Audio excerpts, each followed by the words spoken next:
हाती परडी कुंकू भाळी अंतरी तेवली ज्योती ग भंडाऱ्याची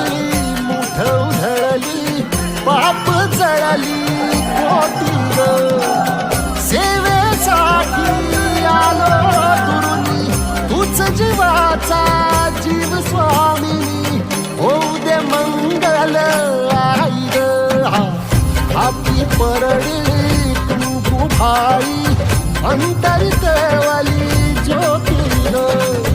भंडाऱ्याची मुठ उधळली पाप जळली कोटी ग